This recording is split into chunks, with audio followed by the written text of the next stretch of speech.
Good morning news. Welcome to Aadab news. నేను మీ journalist Sai. Good morning అండి. నేను మీ సురేందర్. ఆదాబ్ హైదరాబాద్లో భాగంగా ఈరోజు మనం ఆజ్కి బాత్ చూద్దాం. ఆకాశం అంత గణపతి పెట్టే ఆర్థిక పరిస్థితి లేదు, కానీ మంచిగా మట్టి గణపతిని ప్రతిష్టాపన చేసే ప్రకృతి ప్రేమికుణ్ణి. బలిసినోడికి పంచభక్ష పరమాన్నాలు పెట్టే ప్రసాదాలు లేవు, కానీ పేదోడికి బుక్కెడు బువ్వ పెట్టే సామాజిక సేవకుణ్ణి. మద్యం తాగి డీజేల ముందు చిందులేసే అలవాటు లేనోడిని, కానీ మది నిండా గణపతి బప్ప మోరియా అని భజనలు చేసేటోడిని. మదిని ముంచి మంచిగా చూసుకో స్వామి అని మొక్కుడు అలవాటు లేదు, కానీ 10 మందికి మేలు చేసేవాడిని, కానీ ఎవరికి కీడు చేయనోడిని. నీ పేరు చెప్పుకొని చిల్లర పైకం నొక్కేస్తున్న కచరాగాల్ని నీ తండ్రి 3వ కన్నుతో మూసే గణేష్ అని ముచ్చుకర సుమన్ గౌడ్ గారు పంపించారు. బాగుంది, మంచి లైన్స్ పంపించారు. నిజంగా భలే ఉన్నాయి లైన్స్. ఇవాళ మనం చూస్తున్నాం చాలామంది దేవుడి పేరు చెప్పుకొని లేకపోతే రకరకాల పేర్లు చెప్పుకొని చేసేవాళ్ళు ఉన్నారు, కానీ నిజంగా నిస్వార్థంగా అంటే మనం గణపతి పండుగ స్టార్ట్ కాకముందు చెప్పుకుంటున్నాం డీజే లాంటివి పెట్టద్దు అని, కానీ ఎక్కడ చూసినా మనకు అయ్యే డీజేలు కనపడుతున్నాయి. నిమజ్జనం రోజు రేపు కూడా మనకు అక్కడ చూసినా డీజేలే కనపడతాయి. సో ఈ డీజేలు కొంచెం తగ్గించుకొని భక్తి కనపడితే బాగుంటుందని ఆయన చెప్తున్నారు. నిజంగా మంచి ఆలోచన, బాగుంది. ఇంకా వార్తల్లోకి వెళ్తే కేజ్రీవాల్ రాజీనామా 2-3 రోజుల్లో కార్యాచరణ. నిర్దోషిగా తేలే వరకు సీఎం పదవిలో ఉండను, నా భవిష్యత్తును ప్రజలే నిర్ణయిస్తారు. ఆప్ను చీల్చాలని బీజేపీ పార్టీ కుట్ర, అధికారంలో వచ్చేందుకు జైలుకు పంపారు. సీఎం ఎంపిక కోసం 3 రోజుల్లో సమావేశం, త్వరలోనే ఎన్నికలు నిర్వహించాలనే డిమాండ్. సంచలన వ్యాఖ్యలు చేసిన అరవింద్ కేజ్రీవాల్ అంటూ ఒక వార్తను చూస్తున్నాము. సో ఆయన జైల్లో ఉన్నంతకాలం ఏమో నేను రాజీనామా చేయను ఎట్లన్నా నేను అన్యాయం చేశారు నన్ను అని చెప్పి మాట్లాడాడు. ఇప్పుడు బయటకు వచ్చారు, ఆయన బెయిల్ వచ్చింది, బెయిల్ పైన బయటకు వచ్చారు, ఇప్పుడు రాజీనామా చేస్తా అంటున్నారు. 2-3 రోజుల్లో కార్యాచరణ, నిర్దోషిగా తేలే వరకు సీఎం పదవిలో ఉన్నాడంట ఆయన. సో అంటే ఈ ఈడీ కేసులు కానీ ఇట్లాంటి కేసులు కానీ మనకి ఓ పట్టాన్ని తేలవు, కొన్నేళ్ళు అవి కొనసాగుతాయి. సో ఆ కొనసాగే క్రమంలో భాగంగా మరి అది ఎప్పటికీ నిర్దోషాన్ని నేను తెలుస్తారు, నేను ఎప్పటికీ సీఎం అవుతాడు అనేది ఇక ఆయనకే తెలియాలి. ఎందుకంటే మనం గతంలో ఎప్పుడో 2G కేసు చూసుకుంటే నాకు తెలిసి 2012 సీజన్లో 2G కేసు, అప్పట్లో ఈడీ కేసు పెట్టారు. కనిమౌళి కానీ రాజా కానీ వీళ్ళందరూ రకరకాల ఆరోపణలతో జైల్లోకి వెళ్ళారు, బెయిల్తో బయటకు వచ్చారు. సరే, అంతవరకు బాగానే ఉంది. అయితే వాళ్ళు ఇప్పటికి కూడా నిర్దోషులని ఎక్కడ తేలలేదు. దాదాపు 12 పుష్కరం దాటిపోయింది, దాదాపు 12 నుంచి 15 ఏళ్ళు అయిపోతున్నాయి. సో ఈడీ కేసుల్లో అంత తొందరగా నిర్దోషి అని రాదు. మరి ఒక రాష్ట్ర సీఎం, పైగా చదువుకున్న వ్యక్తి అని తెలిసిన వ్యక్తి, ఆయన ఇలాంటి వ్యాఖ్యలు ఎందుకు చేశారో దాని వెనకున్న పరమార్థం ఏంటో మాత్రం. ఇప్పుడు మళ్ళీ మధ్యంతర ఎన్నికలు పోయే అంటే ఇప్పుడు సడన్ గా గవర్నమెంట్ డిజాల్వ్ చేసి వెళ్ళిపోదామని ముఖ్యమంత్రి కాకూడదు ఆయన చెప్పిన దాని ప్రకారం. అంతే కదా, ఆయన నిర్దోషిగా నేను తేలే వరకు ముఖ్యమంత్రి అవరు అంటున్నారు. సో ఈ ఈడీ కేసుల్లో పర్టికులర్ గా ఈ మనీ ఎన్ఫోర్స్మెంట్ కేసుల్లో ఇలాంటి ఆర్థిక లావాదేవీల కేసులో 2 రోజుల్లో తేలేది కాదు, సంవత్సరాలు నాకు తెలిసి ఇంకా 10 ఏళ్ళు జీవితకాలం ఇది తేలదు. ఆయన జీవిత కాలం ఈయన నిర్దోషి అని స్టాంప్ వేసి ఇవ్వరాళ్ళు. అప్పటిదాకా ముఖ్యమంత్రి చేయడేమో. మరి గతంలో కూడా మనం చంద్రబాబు నాయుడు కూడా నేను మళ్ళీ ముఖ్యమంత్రిగానే అసెంబ్లీకి వస్తా అని చెప్పి వెళ్ళిపోయాడు. ఆ టైంలో చాలా మంది ఇంకెప్పటికి రాడనుకున్నారు, కానీ అనూహ్యంగా వచ్చాడు. మరి ఈయన పరిస్థితి ఏమైందో చూడాలి. ఇది సెమీఫైనల్స్. రాహుల్ గాంధీని ప్రధాని చేయటమే మా ఫైనల్స్. రాజకీయాల్లో కష్టం ఒకటే కాదు, అదృష్టం కూడా ఉండాలి. తాను ఎవరికీ తెలియనప్పటికీ ఎన్నో అవకాశాలు ఇచ్చింది. రాష్ట్ర పార్టీ అధ్యక్షుడిగా మహేష్ కుమార్ గౌడ్ బాధ్యతలు, గాంధీ భవన్లో అట్టహాసంగా ప్రమాణ స్వీకార కార్యక్రమం, అధిష్టానం ఎంతో నమ్మకంతో కీలక బాధ్యతలు అప్పగించింది. తాను 38 నెలల పాటు పీసీసీ చీఫ్గా పనిచేశారు రేవంత్ రెడ్డి. మహేష్ కింది స్థాయి నుంచి ఎదిగిన వ్యక్తి. దీప్దాస్ మున్సి పార్టీ కోసం పనిచేసిన గౌరవం. భట్టి గారు అంటున్నారు, సామాజిక న్యాయానికి కాంగ్రెస్ కట్టుబడి ఉంది. ఉత్తమ్.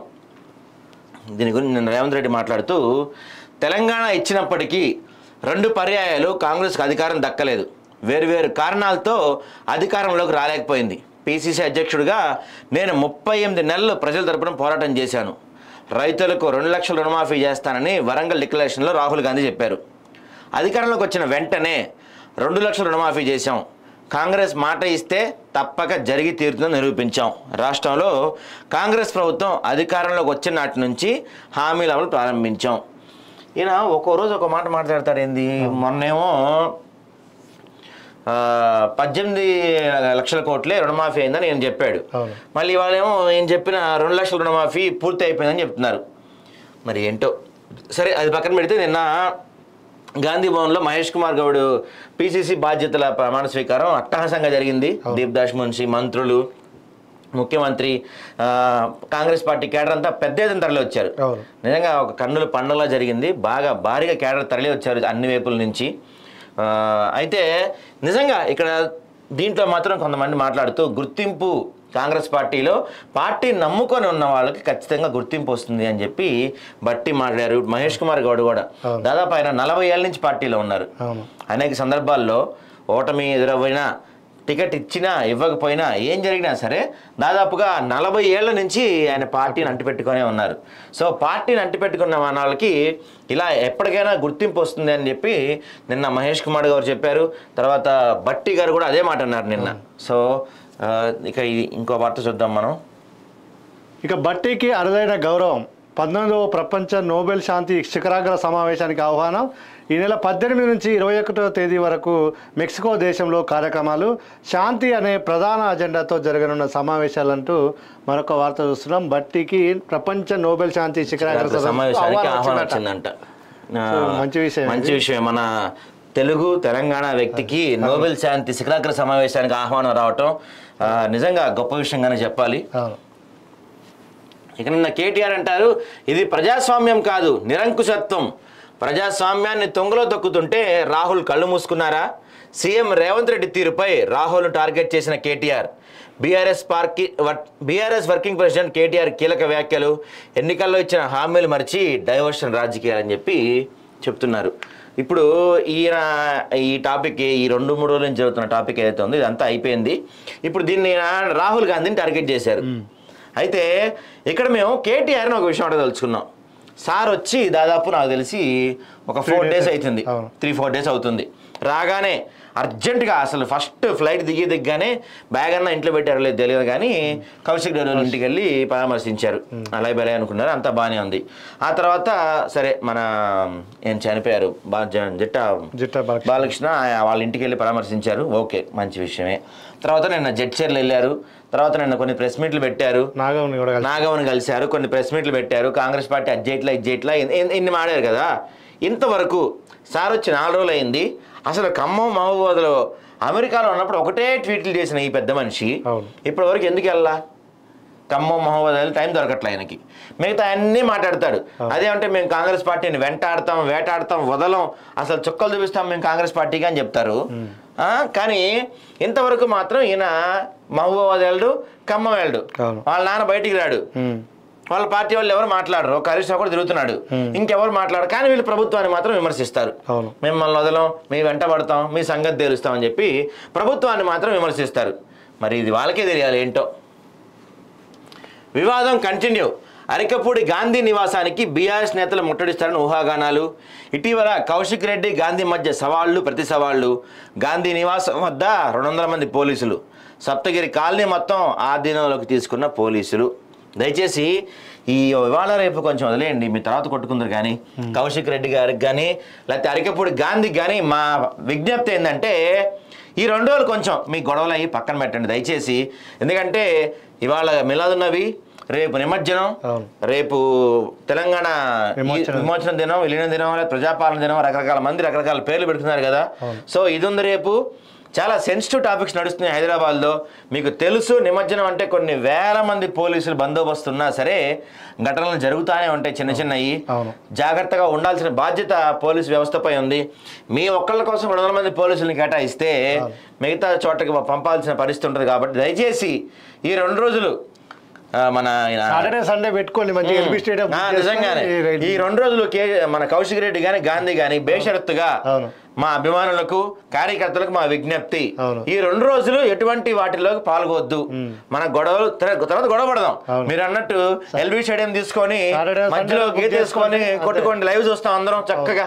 అందరు ఫ్రీగా ఉంటారు సాటర్డే సండే మంచి లైవ్ పెట్టిస్తాం మేము వచ్చి మా లైవ్ కవరేజ్ ఇస్తాం మీకు మంచిగా హ్యాపీగా అందరం చూస్తాం కానీ దయచేసి ఈ 2 రోజులు ముఖ్యంగా మిలాదున్ నబీ ఉంది నిమజ్జనం ఉంది సెప్టెంబర్ 17 ఇలాంటి చాలా కారణాల దృష్ట్యా దయచేసి మీ గొడవలు కొన్ని రోజులు పోస్ట్ పోన్ చేసుకోండి నిజంగా మీకు ఏమాత్రం బాధ్యత కలిగిన ఎమ్మెల్యేలైనా మీకు ఏమాత్రం బాధ్యత ఉన్న వాళ్ళైనా సరే ఇవాళ కనీసం ఒక ప్రెస్ నోట్ రిలీజ్ చేయండి ఈ 2 రోజులు మన కార్యకర్తల సంయమనం పాటించండి ఎక్కడ గొడవలు ధర్నాలు ఇట్లాంటివి చేయొద్దు పోలీస్ వ్యవస్థకి ఈ 2 రోజులు చాలా పోలీస్ వ్యవస్థకే కాదు తెలంగాణకి రాష్ట్రానికి కీలకమైన రోజులు ఈ 2 రోజులు కాబట్టి ఖచ్చితంగా ఈ 2 రోజులు ఎటువంటి గొడవలకు ఎటువంటి వివాదాలకు దారి తీయకుండా సంయమనం పాటించండి అని చెప్పి వీళ్ళు పిలిపిస్తే మొన్న వీళ్ళు చేసిన పెంట వీళ్ళు తీసుకున్న పరువుని కొంచెమైనా ఇంతన్నా మీరు నిలబెట్టుకున్న వాళ్ళు అవుతారు కనీసం మనుషులుగా అన్నా మీరు ఎలాగూ మిమ్మల్ని మేము ఎన్నుకున్నందుకు ఎమ్మెల్యేలుగా ఎంపీలుగా మీరు ఎలాగూ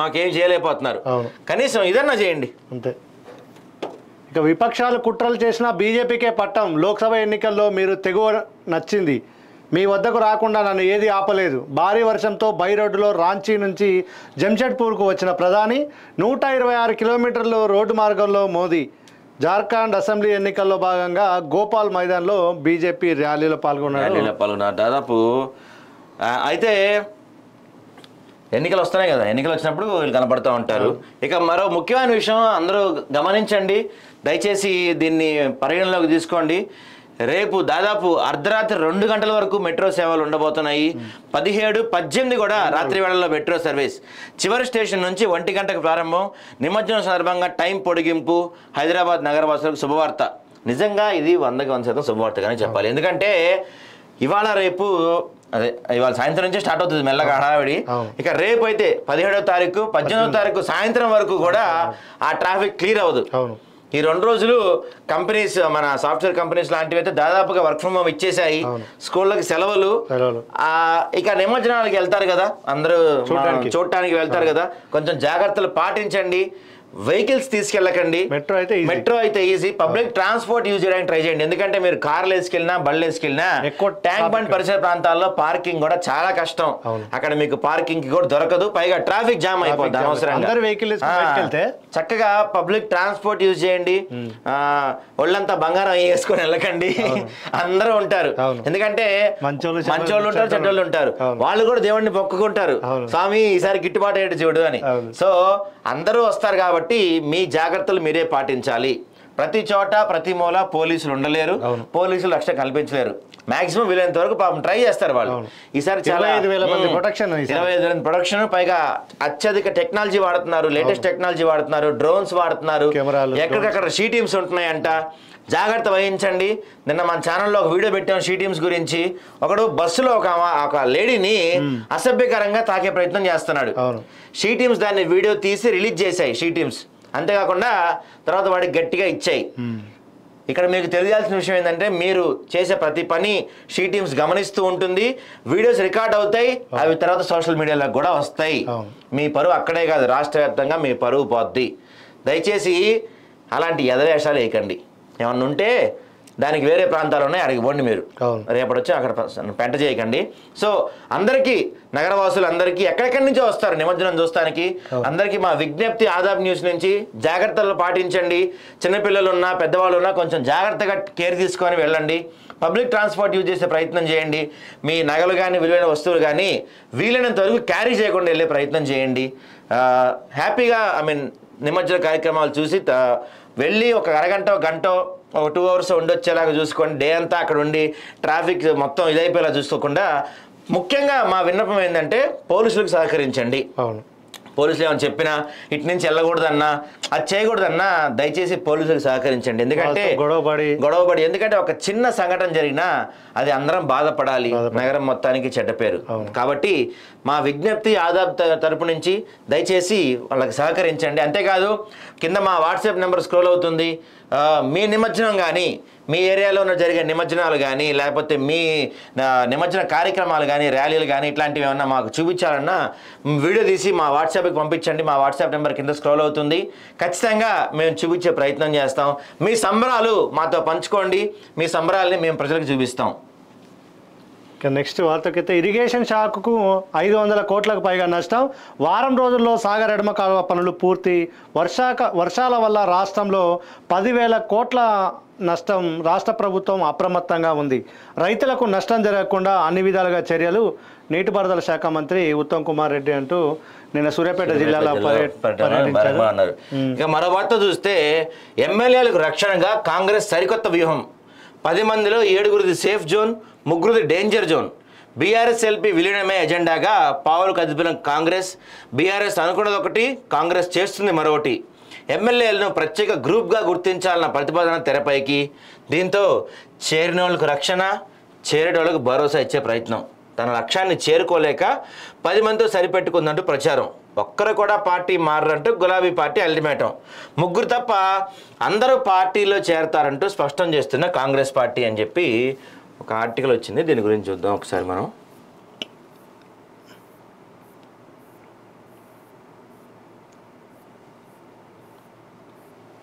ఎస్, ఇదొక సరికొత్త ప్లాన్ చేస్తుందంట కాంగ్రెస్ పార్టీ. ఎందుకంటే ఎమ్మెల్యేలు వచ్చిన వాళ్ళని కాపాడుకోవాలి, అవును, రాకుండా ఆగిపోయి భయపడుతున్న వాళ్ళని కూడా భరోసా ఇవ్వాలంటే ఏం చేయాలి, ఎలా చేయాలి అని చెప్పి చాలా తర్జన భర్జనలు. అదేదో మన సినిమాలో ఠాగూర్ డైలాగ్ ఉంటుంది, పేజీలకు పేజీలు చూడొద్దు, పేరాలకు పేరాలు ఆరాలు తీయద్దు, క్లాసులు సబ్ క్లాసులు చూడొద్దు అన్నట్టు. కానీ మన వాళ్ళు మాత్రం అన్నీ చూశారు. పేరాలకు పేరాలు, పేజీలకు పేజీలు, రాజ్యాంగం మొత్తం కింద నుంచి పైకి తిరగేసి చదివి దాంట్లోకి దూరి మొత్తం తెలుసుకొని చివరికి మన వాళ్ళు కనిపెట్టింది ఏందయ్యా అంటే ఈ 10 మందిని ఇండిపెండెంట్ ఎమ్మెల్యేగా గుర్తిస్తారంట స్పీకర్. ఓకే, సో ఇప్పుడు రాజ్యాంగంలో ఉన్న క్లాజ్ ఏంటంటే వీళ్ళు ఏదైనా పార్టీ కండబా కప్పుకున్నా, ఏదైనా పార్టీలో జాయిన్ అయినా వీళ్ళ పైన అనర్హత వేటు ఈజీగా వేసేయచ్చు. సో వీళ్ళు చేసిన కొత్త ప్లాన్ ఏంటంటే టీఆర్ఎస్ ఎల్పీ నుంచి బయటకు వచ్చేస్తారు. మాకు బీఆర్ఎస్ నచ్చలేదు, బీఆర్ఎస్ పార్టీ విధాలు మాకు నచ్చట్లేదు, మా కాంగ్రెస్ కూడా నచ్చలేదు, మేము ఇండిపెండెంట్ గా ఉంటాం, మమ్మల్ని ప్రత్యేకంగా గుర్తించండి అని చెప్పి వీళ్ళు ఒక లెటర్ స్పీకర్కి ఇస్తాడు. అనర్హత వేటుపైన నిర్ణయం తీసుకోవడానికి స్పీకర్ కి టైం లేదు. కానీ ఈ లెటర్ ఇవ్వగానే స్పీకర్ ఆగ మేఘాల మీద దానికి స్టాంప్ వేసి మీ 10 మంది ఇవాళ నుంచి ఇండిపెండెంట్, మీకు స్వతంత్రం వచ్చింది పొండి అంటాడు. ఈ 10 మంది తర్వాత అవసరాలకు తగ్గట్టు, సిచ్యువేషన్కి తగ్గట్టు మెల్లమెల్లగా కాంగ్రెస్ తో కలిసే ఉంటారు. సో ఇప్పుడు ఏమైంది, ఈ 10 మంది పైన అనర్హత వేటు పడదు కాబట్టి మిగతా వాళ్ళు కూడా వస్తారు, క్యూ కడతారు. సో వీళ్ళ అల్టిమేట్ లక్ష్యం ఏంటంటే బీఆర్ఎస్ ఎల్పీని కాంగ్రెస్ లో విలీనం చేయటమే. ఇంతవరకు బానే ఉంది. అయితే ఇక్కడ ఒక ట్విస్ట్ మాత్రం ఉంది. 10 మందిని కాదు, ఇంకో 10 మందినైనా ఇట్లా ఇండిపెండెంట్ గా గుర్తించగలుగుతారు, కానీ ఒక్క దానాన్ని మాత్రం గుర్తించలేరు 100%. ఎందుకంటే ఆయన ఎంపీగా పోటీ చేశాడు కాబట్టి ఆయనకి మాత్రం ఖచ్చితంగా వేటు పడుతుంది 100%. ఇదిగో మనం ఇక్కడ ఇది చూస్తే అయితే MLA Kaushik Reddy, PSC chairman Gandhi మధ్య వివాదం రాష్ట్ర వ్యాప్తంగా సంచలనం సృష్టించింది. ఈ గొడవకు దారితీసిన పిఎస్సి చైర్మన్ నియామకానికి 10 మంది ఎమ్మెల్యేలను ప్రత్యేక గ్రూప్గా గుర్తించాలనే అసలు వ్యూహమే కారణమంటున్నారు విశ్లేషకులు. గాంధీ కాంగ్రెస్ ఎమ్మెల్యేగా రక్షణ కల్పించారు కాంగ్రెస్ ఆశిస్తుందని తెలుస్తుంది. అయితే దీనిపై న్యాయపరమైన సలహాలు తీసుకున్న కాంగ్రెస్ పెద్దలు నేడో రేపో ఈ వ్యూహాన్ని అమలు చేయొచ్చని టాక్ నడుస్తుంది. ఇదివరకు గుట్టుగా ఉంచిన కాంగ్రెస్ ప్లాన్ తాజాగా లీక్ అయింది. ఈ వ్యూహం ప్రకారమే కాంగ్రెస్లో చేరిన బీఆర్ఎస్ ఎమ్మెల్యే అరికపూడి గాంధీకి పిఎస్సి చైర్మన్గా నియమించారంటున్నారు. అయితే కాంగ్రెస్లో చేరిన ఎమ్మెల్యేకు పిఎస్సి పదవి ఎలా ఇస్తారని బీఆర్ఎస్ నిలదీయటం, దీనిపై బీఆర్ఎస్ ఎమ్మెల్యే పాడి కౌశిక్ తీవ్ర విమర్శలు చేస్తూ వ్యవహారాన్ని రచ్చ చేయడంతో కాంగ్రెస్ అసలు ప్లాన్ లీక్ అయిపోయిందంట. బాగుంది, వీళ్ళ ప్లాన్ మంచి ప్లాన్ వేశారు, బాగుంది. ప్రజలకు పనికొచ్చే విషయాలు ఒకటి ప్లాన్లు ఏమైనా వేయచ్చుగా, అట్లాంటి వేయరు. ప్రజలకు పనికొచ్చేవి మాత్రం చేయరు.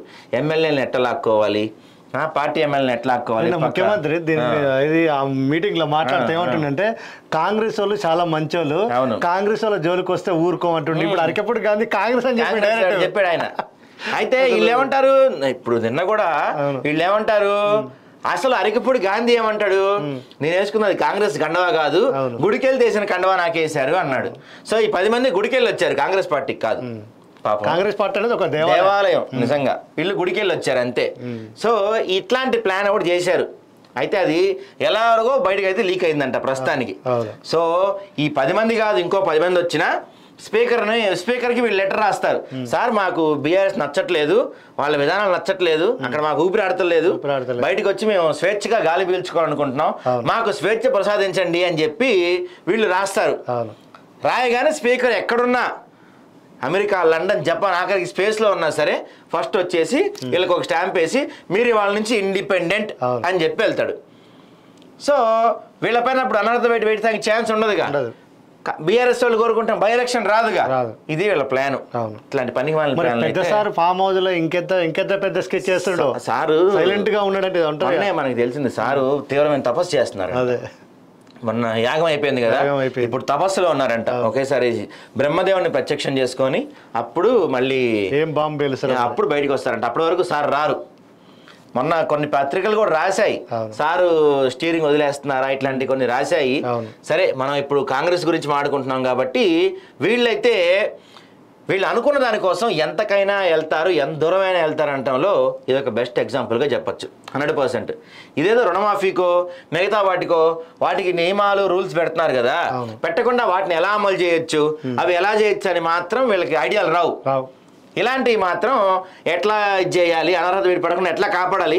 యాక్చువల్గా ఈ అనర్హత వేటు విషయం ఇంత పెద్ద సీరియస్ అయ్యి ఇంత గొడవ కాకపోయి ఉంటే ఇంకో 10 మందో 5గురో వచ్చేవాళ్ళు, రెడీగా ఉన్నారు రావటానికి. కానీ వాళ్ళకి భయం వేసింది, అరే అసలే బయట కొంచెం వ్యతిరేకత ఉంది, ఇప్పుడు మనం పార్టీ మారితే మనకి దెబ్బ పడుతుంది, ఎందుకులే అనుకొని వీళ్ళు ఆగిపోయారు. సో ఇప్పుడు ఈ ప్లాన్తో వాళ్ళు సేఫ్ జోన్లో పడ్డట్టు మళ్ళీ వస్తారు ఇక్కడికి. ఇక అసలు పార్టీ మారిన వాళ్ళని ఇట్లా ఎంకరేజ్ చేసి ఇలా చేస్తున్నారంటే వీళ్ళకి ఎంత ఇది ఉందో. మనం రీసెంట్ గా మాట్లాడుతూ ముఖ్యమంత్రి ఏమన్నాడంటే ఏ పార్టీలో ఆ పార్టీలో ఉంటే మాకు నొప్పే లేదు అన్నాడు, మాకు ఇబ్బందే లేదన్నాడు కదా. అసలు ఇంత మా పార్టీని కూలుస్తారని మీరు అన్నందుకే మేము ఈ పని చేసినాం అంటుండే. నిజంగా ఇంత దారుణంగా వీళ్ళు ఇట్లా చేయటం అసలు ఏమన్నా బాగుందా? కొంచెమైనా కాస్తైనా మానవత్వం ఉండాలి కదా. ఇప్పుడు బీజేపీ అధికారంలో ఉంది, అక్కడ సెంటర్లో మీ పార్టీ ఎంపీలు తీసుకుంటే కూడా మీరు ఇలానే స్పందిస్తారా?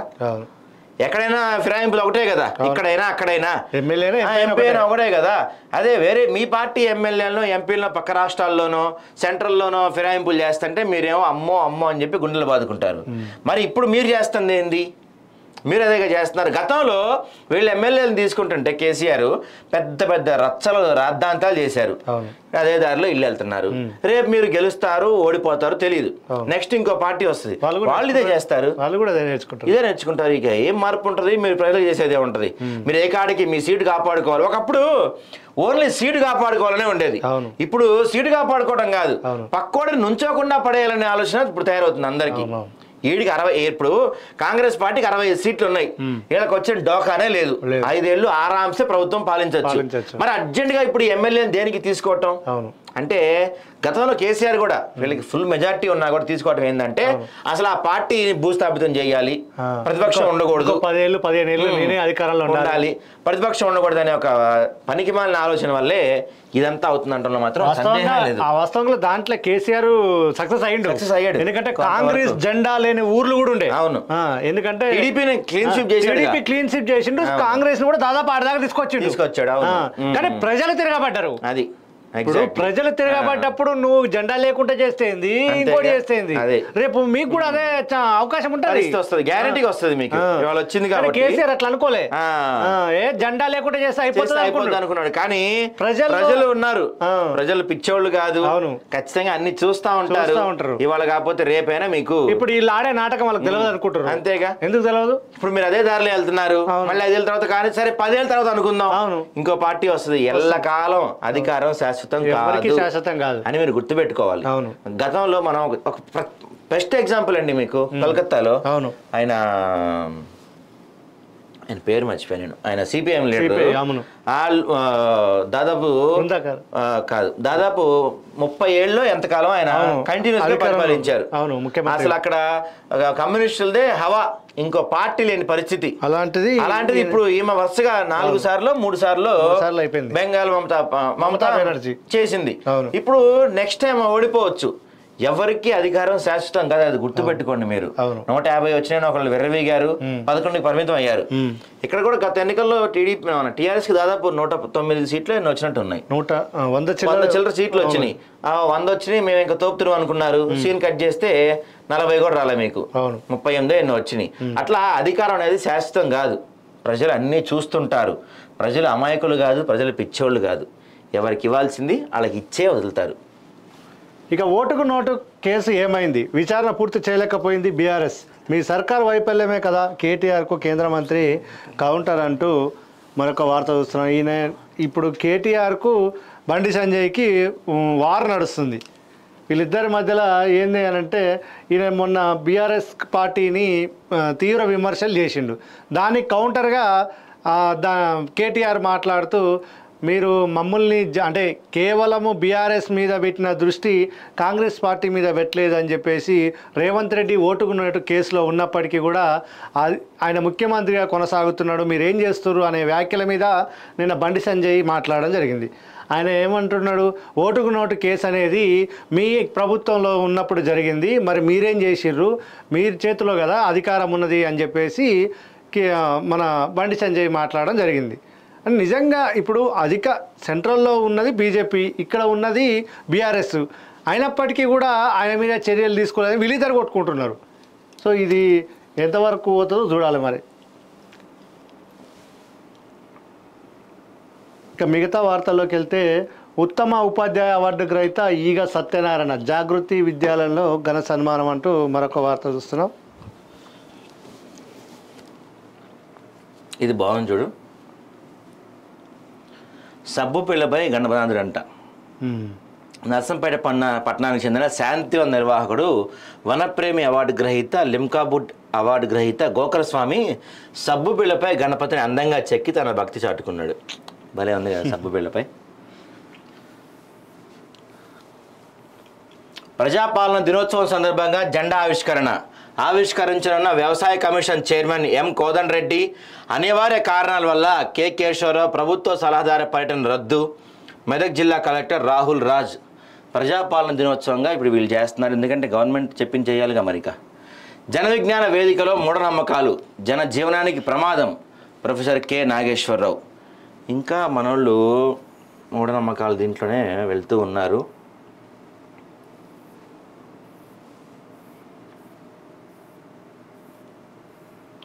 సింగరేణిలో మితిమీరిన రాజకీయ జోక్యం అంట. సింగరేణిలో ఈ మధ్య కొత్తగూడెం సింగరేణిలో విపరీతంగా రాజకీయ జోక్యం పెరిగిపోతుంది అని చెప్పి వాళ్ళు ఘనంగా బీరప్ప పుస్తకావిష్కరణ, రాష్ట్ర కుర్మ సంఘాల జేఏసీ ఆధ్వర్యంలో నిర్వహణ. మొత్తం అన్ని చోట్ల మన పేపర్ మొత్తం గణనాథుడే నిండిపోయాడు. ఇంకా పాపం రేపు ఒక్కరోజే మనందరం గణనాథుడిని చూస్తాం, మళ్ళీ సంవత్సరం దాకా వెయిట్ చేయాలి ఆయన కోసం ఎప్పుడు వస్తాడా అని. ఇదొక్క వార్త చూస్తే, గోవధ చేసేవారిపై చట్టపరమైన చర్యలు తీసుకుంటాం. కొంచెం సీరియస్గా చర్యలు తీసుకోండి సార్.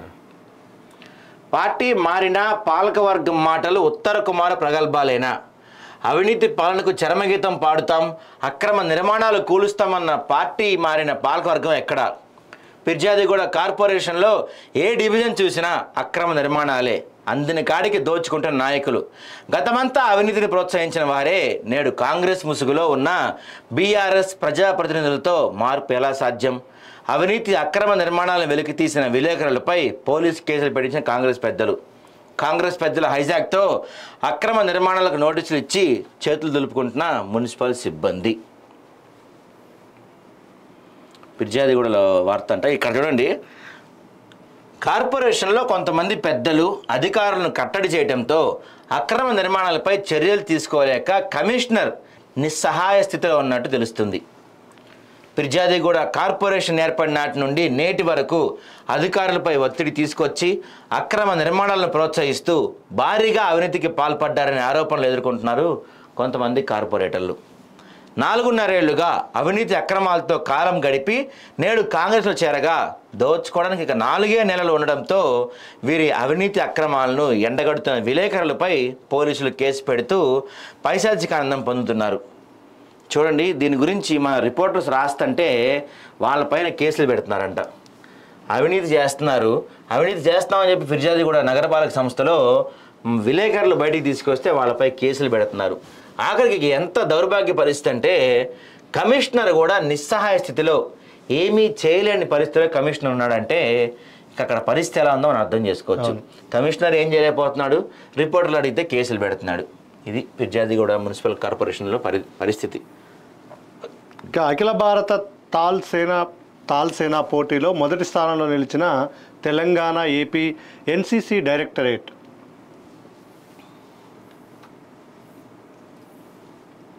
ప్రజలు 2 వరదలతో ఇబ్బంది పడుతున్నారు. ఆ 2 వరదల్లో ఒకటి ప్రకృతి వైపరీత్యం అయితే రెండోది సీఎం చెబుతున్న అబద్ధాల వరద. హుందాగా వ్యవహరిస్తేనే మర్యాద దక్కుతుంది. సీఎం పదవిలో ఉన్నప్పుడు జాగ్రత్తగా మాడాలి. ఉచిత కరెంట్ ఉత్త కరెంట్ అని మాజీ మంత్రి హరీష్ రావు ఎద్దేవా.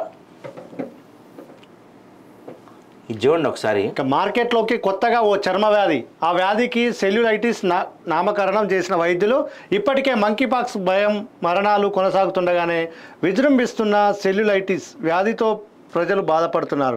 దీంతో అన్ని దేశాలను అప్రమత్తం చేసిన ప్రపంచ ఆరోగ్య సంస్థ చూడండి. మొత్తం ఇది పైగా మన కరీంనగర్లోనే వచ్చింది. ఇది కరీంనగర్ జిల్లాలో కొత్త వ్యాధి కలకలం రేపుతుంది. ఇప్పటికే మంకీపాక్స్ కొనసాగుతుండగానే ఇప్పుడు కొత్తగా ఓ చర్మ వ్యాధి అయితే ఇది మొదట దురదతో స్టార్ట్ అవుతుందంట. ఈ వ్యాధి చూడండి, మొదట దురదతో స్టార్ట్ అవుతుందంట, అక్కడి నుంచి అది పెరుగుతుందంట. దీన్ని సెల్యులైటిస్ వ్యాధి సాధారణ బ్యాక్టీరియల్ ఇన్ఫెక్షనే, కానీ తీవ్రత ప్రమాదకరంగా మారుతుందంట. ఇది ఎక్కువ కాళ్ళపై ప్రభావం చూపుతుంది. నిర్లక్ష్యం వహిస్తే శరీర భాగాలకు కూడా సాగుతుందంట. వర్షాకాలంలో వస్తుందంట ఇది పైగా. దీనివల్ల ఏటా 10ల సంఖ్యలో బాధితులు 100ల సంఖ్యలో ఉంటున్నారని చెప్తున్నారంట. ప్రస్తుతం మన కరీంనగర్లో వచ్చింది. ఏంటో మనిషి జీవితం ఇలా అయిపోయింది. కొత్త రోగాలన్నీ మనకే వస్తున్నాయి. ప్రజలను మోసం చేస్తున్న రియల్ ఎస్టేట్ మాఫియాపై కఠిన చర్యలు. సామాన్యుల అమాయకత్వమే వ్యాపారస్తుల ఆదాయ వనరుగా మారుతోంది. ఇంటి స్థలం కానీ ఓ వ్యవసాయ స్థలం కొనుక్కోవాలనుకునే ప్రజలు తగు జాగ్రత్తలు తీసుకోవాలి. స్థలానికి సంబంధించిన సరైన ధ్రువపత్రాలు ఉన్నాయో లేవో సరిచేసుకొని కొనుక్కోవాలని చెప్పేసి మెదక్ ఎస్పీ ఉదయ్ కుమార్ రెడ్డి సూచిస్తున్నాడు. నిజంగా రియల్ ఎస్టేట్లో ఎంత దారుణంగా తయారైందంటే నిజంగా ఏది కొనాలనో ఏది కొనొద్దో కూడా అర్థం కాని పరిస్థితి. కొన్నాయి చెరువుల్లోకి వెళ్ళిపోతున్నాయి. ఇక్కడ ఎన్నికల్లో ఇచ్చిన హామీలు నెరవేర్చడంలో ప్రభుత్వం విఫలమైంది. బీఆర్ఎస్ నేత దాసోజు శ్రవణ్ నిన్న ప్రెస్ మీట్లో ఆయన మాడారు. ఇక సైమా అవార్డు వేడుకలు జరిగింది నిన్న. దుబాయ్ వేదికగా సైమా అవార్డ్స్ అనౌన్స్ చేశారు. ఇందులో చూస్తే మన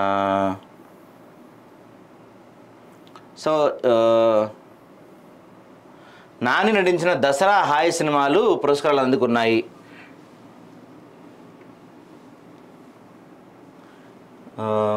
ఇందులో బెస్ట్ యాక్టర్గా నేచురల్ స్టార్ నాని, బెస్ట్ హీరోయిన్గా కీర్తి సురేష్, బెస్ట్ డైరెక్టర్గా శ్రీకాంత్ వదిల, బెస్ట్ సపోర్టింగ్ రోల్గా దీక్షిత్ శెట్టిలకు సైమా అవార్డులు దక్కాయి. నందమూరి బాలకృష్ణ నటించిన భగవంత్ కేసరి చిత్రం బెస్ట్ మూవీ కేటగిరీలో సైమా అవార్డు సొంతం చేసుకుందంట.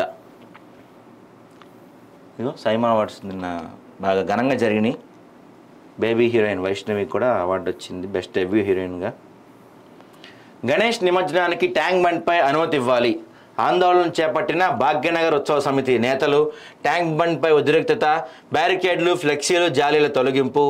ఉద్రిక్తతల నడుమ గణేష్ నిమజ్జనం చేసిన భాగ్యనగర్ ఉత్సవ సమితి కోర్టు ఆర్డర్ ఇచ్చారు ట్యాంక్ బండ్పై చేయకూడదు అని. అయినా వీళ్ళు చేశారు. నెక్లెస్ రోడ్లో అటు పక్కన ఇచ్చింది కదా పర్మిషను, అటు చేసుకోవచ్చు కదా, ట్యాంక్ బండ్లోనే చేస్తేనే చేసినట్ట. సినిమా సీన్లను తలదన్నే రీతిలో గంజాయి స్మగ్లింగ్. భద్రాద్రి కొత్తగూడెం జిల్లాలో అంబులెన్స్లో గంజాయి తరలింపు వ్యవహారాన్ని బట్టబయలు చేసిన యువకుల ఫిర్యాదు మేరకు రంగంలో దిగిన పోలీసులు అంబులెన్స్ సీజ్, డ్రైవర్ని అదుపులో తీసుకొని విచారిస్తున్న భద్రాద్రి కొత్తగూడెం జిల్లా పోలీసులు. చూడండి, అంబులెన్స్లో పేషెంట్లా పడుకోబెట్టారు దుప్పటి కప్పి గంజాయికి. సినిమాలు చూసి ఇట్లాంటివి నేర్చుకుంటారు కానీ పనికొచ్చేవి మాత్రం నేర్చుకోరు. ఇక సాధారణ మహిళగా మెట్రోలో ప్రయాణించిన మేయర్, మెట్రో సేవలు సౌకర్యాలపై ప్రయాణికుల నుంచి ఆరా. ముసరాంబాగ్ ఎల్బీనగర్ వరకు ప్రయాణించిన మేయర్ భక్తులకి స్వాగతం పలుకుతూ పోస్టర్ ఏర్పాటు చేయాలని విజ్ఞప్తి అట. మేడం మెట్రోలో ప్రతి పల్లెల్లో ఎర్ర జెండా రెపరెపలాడాలి. సమస్యలు లేని గ్రామాలుగా తీర్చిదిద్దుకుందాం. గ్రామీణ ప్రజలకు మౌలిక వసతులు కల్పించాలి. 60 కుటుంబాలు సిపిఐలో చేరిక. ఎమ్మెల్యే కూనం నేని. కాలువ పునరుద్ధరణ పనుల్లో వేగం పెంచాలి. మంత్రి పొంగులేటి శ్రీనివాసరెడ్డి. పాలేరు ఎడమ కాలువ గండిపడింది కదా, దాని గురించి. ఇక మండలంలోని హాస్టళ్లను ఆకస్మిక తనిఖీ చేసిన జిల్లా కలెక్టర్ అట. ఇట్లా అందరు కలెక్టర్ చేస్తే బాగుంటుంది నిజంగా. కోటి వెచ్చించారు, వదిలేశారు. తడి పొడి చెత్త సేకరణపై పాలకుల నిర్లక్ష్యం. శ్మశాన వాటికకు వెళ్లాలంటే దుర్గంధం పీల్చాల్సిందే. అనారోగ్యం పాలవుతున్న విద్యార్థులు, ప్రజలు పట్టించుకొని అధికారులు, పాలకవర్గం. కొత్తగూడెంలో ₹1 ఖర్చు పెట్టారంట. ఇది చూడండి, తడి చెత్త పొడి చెత్తకి చివరికి సీన్ కట్ చేస్తే దానికి తాళం వేసి ఇలా వేస్తున్నారు. దాని పక్కనే శ్మశానం ఉంది. ఆడికి వెళ్ళాలంటే కూడా ఆ వాసనకి ఈళ్ళాడి చచ్చిపోతారని చెప్పి జనం వెళ్ళని పరిస్థితి మనకు ఉందంట. అట్లుంది పరిస్థితులు అందరి. సో ఇది ఆదాబ్ హైదరాబాద్ పేపరు.